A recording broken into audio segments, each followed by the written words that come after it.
சிங்கமும் பாட்டியும். ஜுவாலாப்பூருங்கிற காட்டுல ஒரு சிங்கம் இருந்துச்சு. காட்டுல இருந்த மற்ற மிருகங்க அதை பார்த்து ரொம்பவே பயந்துச்சு. ஆனா சிங்கம் யாரை பார்த்து பயப்படணும் தெரியுமா? அது மனுஷங்களை பார்த்துதான். மனுஷங்களோட பாஷையை புரிஞ்சுக்கிட்டா அவங்க என்ன பேசுறாங்கன்னு பார்த்து அதுக்கப்புறம் சுலபமா தப்பிச்சிடலான்னு நினைச்சு சிங்கம் யோசிக்க ஆரம்பிச்சது. அது மட்டும் இல்லாம அவங்களையும் ஆட்சி செய்யலான்னு நினைச்சது. சிங்கம் அப்படி யோசிச்சதுக்கு அப்புறம் அது நரசிம்ம கடவுளை பார்த்து தீவிரமா தவம் இருக்க ஆரம்பிச்சது. அந்த தவத்தை பார்த்து சந்தோஷம் அடைஞ்ச நரசிம்ம கடவுள் சிங்கத்து முன்னாடி தோன்றி உனக்கு என்ன வேணும்னு கேட்டாரு. இங்க பாருங்க நரசிம்ம கடவுளே, உங்களாலதான் இந்த காட்டுல நான் பலமான மிருகமா உலா வரேன். எனக்கு இங்க யார பார்த்தும் பயம் இல்ல. ஆனா மனுஷங்க ரொம்பவே திறமையானவங்க. அவங்கள புரிஞ்சுக்கிறதுக்கு முன்னாடியே அவங்க சூழ்ச்சியோட வலையில விழுந்து நான் நல்லா மாட்டிக்கிறேன். இப்ப உனக்கு என்ன வேணும்னு கேளு. என்னோட ஆசையெல்லாம் மனுஷங்க பேசுற பாஷைய நல்லா புரிஞ்சுக்கணும். அப்பதான் அவங்க கிட்ட இருந்து நான் பாதுகாப்பா இருக்க முடியும். அதோட நான் தப்பிக்கிறது மட்டும் இல்ல, அவங்கள ஆட்சி செய்யவும் முடியும். சரி, அவங்க பாஷை உனக்கு புரிஞ்சா உன்னால அவங்கள ஆட்சி செய்ய முடியும்னு நம்பினா அப்படியே நடக்கட்டும். அதுக்கப்புறம் காட்டு வழியா அந்த சிங்கம் நடந்து போய்கிட்டே இருக்கும்போது அங்க ரெண்டு வேட்டைக்காரங்க பேசிட்டு இருக்கிறத கேட்ட உடனே கவனிக்க ஆரம்பிச்சது. இங்க பாரு, இன்னைக்கு சாயந்தரத்துக்குள்ள நதிக்கரை ஓரமா ஒரு பள்ளத்தை தோண்டி இலையால அதை மூடிடுவோம். தண்ணி குடிக்கிறதுக்காக நதிக்கரை ஓரமா மிருகங்க வரும்போது அதுங்க நிச்சயமா அந்த இலை மேலதான் மிதிச்சு போகும். அப்படி அதுங்க இலைய மிதிச்சுக்கிட்டு போகும்போது கண்டிப்பா அதுங்க பள்ளத்துக்குள்ள விழுந்துரும். அப்புறம் சுலபமா அதுங்கள புடிச்சிடலாம். பள்ளத்துக்குள்ள நாங்க இல்ல, நீங்க தான் விழ போறீங்க. நீங்க பாருங்க சிங்கராஜா, நீங்க எதுக்கு இப்படி பள்ளத்தை தோண்டிட்டு இருக்கீங்க? பாத்துக்கிட்டே இருங்க, அதுக்கான காரணம் உங்களுக்கே தெரிய வரும்.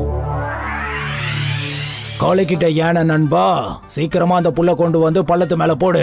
பள்ளம் இருக்கிற மாதிரியே தெரியக்கூடாது. சீக்கிரம் போடு, சாயந்தரம் ஆக போகுது.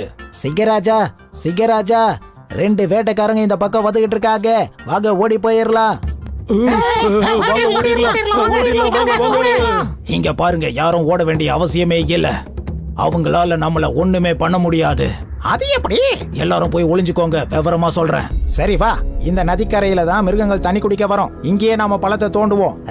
சீக்கிரம் சீக்கிரம். நாம நல்லா வந்து மாட்டிக்கிட்டுமே. ஆமா, இந்த இடத்துல பள்ளம் யார் போட்டா? இப்ப நாம எப்படி வெளியே போறது? நண்பர்களே, வெளியே வாங்க. இனிமே இவங்களால நம்மள ஒண்ணும் பண்ண முடியாது. இவங்க நம்மள வேட்டையாடல, நாம தான் இவங்கள வேட்டையாடி இருக்கோம்.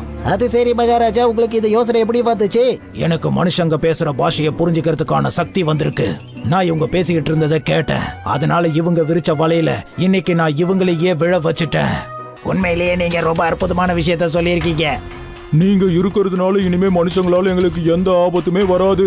கண்டிப்பா வராது. அது மட்டும் இல்ல, நான் நினைச்சேன்னா மனுஷங்களுக்கு நடுவுல சுலபமா உலா வர முடியும்.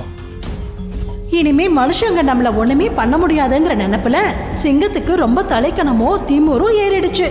அதனால அது இப்ப தைரியமா கிராமத்தை போய் சுத்தி பார்க்கலான்னு கிளம்பிச்சு. அப்ப கிராமத்துல ஒரு சின்ன குடிசையில ஒரு பாட்டி அவங்க பையனை பயங்கரமா திட்டிக்கிட்டே இருந்தாங்க. பொண்ணோ, ஏ பொண்ணு, நீ எங்கடா போய் தொலைஞ்ச? ஐயோ, நான் எங்கே போய் தொலைலமா, உன் முன்னாடி தான் இருக்கேன். எங்கேயாவது போய் தொலை. காலையில தோபி நம்ம வீட்டுக்கு வந்து கழுதைய ஓட்டிட்டு போனான். சாயங்காலத்துக்குள்ள கழுதைய திருப்பி கொடுக்கறேன்னு சொன்னான். இன்னும் ஆளையே காணோம். சீக்கிரமா ஜமீன்தாருக்கு மண்ணை கொண்டு போய் கொடுக்கணும். இன்னும் கொஞ்ச நேரத்துல இருட்டிடும். அது மட்டும் இல்லாம ராத்திரியில எனக்கு சரியா கண்ணு தெரியாதுங்கிற விஷயம் உனக்கு தெரியும்ல. ராத்திரிக்குள்ள மண்ணை கொடுக்கலன்னா ஜமீன்தார் காலையில வந்து நம்மள இந்த வீட்டை விட்டு துரத்தி அடிச்சிருவாரு. அட என்னம்மா நீங்க இந்த விஷயத்துக்கு ஏன் இப்படி கத்திட்டு இருக்கீங்க? நான் போய் பாத்துட்டு வரேன், இருங்க. பாத்துட்டு வா. இல்லன்னா அந்த கல்லுவ நான் ஒரு கை பார்க்க வேண்டியதா இருக்கும். அவன் துணிகளை அடிக்கிற மாதிரி நான் அவனை அடிச்சு துவைச்சு காய போட்டுடுவேன். நீங்க இந்த மாதிரி பேசுறதை எப்பதான் நிறுத்த போறீங்களோ தெரியல. நீங்க எப்படிமா அதை தோப்பீங்க சொல்லுங்க? உங்களால 1 கிலோ பொருளையே சரியா தூக்க முடியாது. காய மூடிட்டு இங்க இருந்து கிளம்பு. அந்த கல்லு தோபி அவனை என்ன நினைச்சிட்டு இருக்கான்னு தெரியல. அவனால ஒரு கழுதைய கூட வாங்க முடியல. திமிரு பிடிச்சவன். சுத்திக்கிட்டே வந்த சிங்கத்துக்கு அந்த குடிசைய பார்த்த உடனே ஒரு யோசனை வந்துச்சு. இந்த வீட்டுக்குள்ள மனுஷங்க இருக்காங்க. அவங்க பேசும்போது அவங்க சூழ்ச்சியை என்னால சுலபமா புரிஞ்சுக்க முடியும். காத்திருந்து காத்திருந்து ராத்திரி ஆயிடுச்சு. இந்த கல்லு தோபி எங்க போனானே தெரியல. இப்ப வரைக்கும் கழுதைய கொண்டு வந்து விடல. அது மட்டும் இல்லாம என் உதவாக்கற பையன் நேரா கல்லு கிட்ட போய் கழுதைய வாங்கிட்டு வர போனானா இல்ல கழுதைய தயார் பண்றானா? இப்ப ஜமீன்தாருக்கு என்ன சொல்றதுன்னு புரியலையே. பொழுது விடிஞ்சவன இங்க வந்து கத்துவாரு. இந்த ஜமீன்தார் அவரை பத்தி என்ன நினைச்சிட்டு இருக்காரு? அவரை பார்த்தா பயமா என்ன? ஜமீன்தார்டா ஜமீன்தார், என் முன்னாடி காட்டுல வாழ்ற சிங்கம் வந்தாலும் அதுக்கும் பயப்பட மாட்டேன். அட, என்ன பார்த்து பயப்படாத மனுஷன் கூட இருக்காங்களா என்ன? ஜமீன்தார், சிங்கம் இப்ப என் முன்னாடி வந்துச்சுன்னா காதை திருகி அதை 2 போடு போடுவேன். அப்புறம் அதோட பிடரிய பிடிச்சு ஒரு குலுக்கு குலுக்கிடுவேன். அந்த கழுதை ஒரு வழியா வந்துருச்சுன்னு நினைக்கிறேன். ராத்திரி தூங்குறதுக்கு பதிலா அந்த மண்ணை கொண்டு போய் கொடுக்கலாம். ஏற்கனவே எனக்கு ராத்திரியில கண்ணு தெரிய மாட்டேங்குது. பத்தாததுக்கு இதையும் செய்ய வேண்டியதா இருக்கு. கள்ளு தோபி பயந்துட்டு கழுதையை விட்டுட்டு இங்க இருந்து ஓடிட்டான்னு நினைக்கிறேன். வரட்டும், என் கர்ஜனையை கேட்டு பயந்து ஓடி போயிருவாங்க. இங்க பாரு உதவாக்கற கழுத, நீ சிங்கமாறு கர்ஜிச்சா நான் உன்னை விட்டுருவேனா? உனக்கு நான் சரியான பாடத்தை கத்து கொடுக்கறேன். அட கோபுரான, இவங்க என்ன பார்த்து பயப்பட கூட மாட்டேங்கிறாங்க. அது மட்டும் இல்ல, என்ன போக விட மாட்டேங்கிறாங்களே. இப்ப நான் என்ன பண்றது? நீ ஒரு கழுதைங்கிறத மறந்துடாத. சிங்கம் மாதிரி நடிக்கிற வேலை வேண்டாம். அப்புறம் உன் காதை நல்லா திரிக விட்டுருவேன். வாயை மூடிக்கிட்டு வா. ஜமீன்தார் வீட்டுக்கு போய் நம்ம 4 மூட்டை மண்ணை கொடுத்துட்டு வந்துடலாம். இல்லனா ஆடு வெட்டுறதுக்கு பதிலா ஒன்ன வெட்டி சாப்பிட்டுருவேன். புரிஞ்சுதா? இத கேட்டது உண்மையிலேயே சிங்கம் ரொம்ப பயந்து போய் வேற வழியே இல்லாம சிங்கம் கழுதையா மாறிடுச்சு. அது மட்டும் இல்லாம ராத்திரி ஆனதுனால பாட்டிக்கு சரியா கண்ணு கூட தெரியல.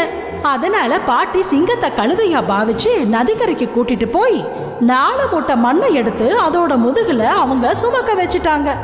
அது மட்டும் இல்லாம 4 மூட்டை மண்ணையும் சொன்னபடி ஜமீன்தார் வீட்டுல கொண்டு போய் சேர்த்துட்டாங்க. அப்புறம் மறுபடியும் வீட்டுக்கு வந்துட்டாங்க. 4 மூட்டை மண்ணை சுமந்ததுனால சிங்கத்தோட முதுகெலும்பு உடைஞ்சு போச்சு. அது கடவுள்கிட்ட வேண்ட ஆரம்பிச்சது. இங்க பாருங்க நரசிம்மரே, ஒரே ஒரு தடவை எப்படியாவது இந்த பாட்டி கிட்ட இருந்து என்ன காப்பாத்துங்க. அதுக்கப்புறம் நான் இந்த மனுஷங்க இருக்கிற பக்கமே வரமாட்டேன். இங்கேயே இரு, நான் ஜமீன்தார் கிட்ட போய் காசை வாங்கிட்டு வந்துடுறேன். என் உயிரை காப்பாத்திக்கணும்னா இங்க இருந்து ஓடியே ஆகணும். இல்லன்னா நான் காலம் பூரா கழுத மாதிரி மண்ணு சுமக்க வேண்டியதுதான். அட, என்ன ஆச்சு சிங்க மகாராஜா? எதுக்காக இப்படி தலை தெறிக்க ஓடி வரீங்க சொல்லுங்க.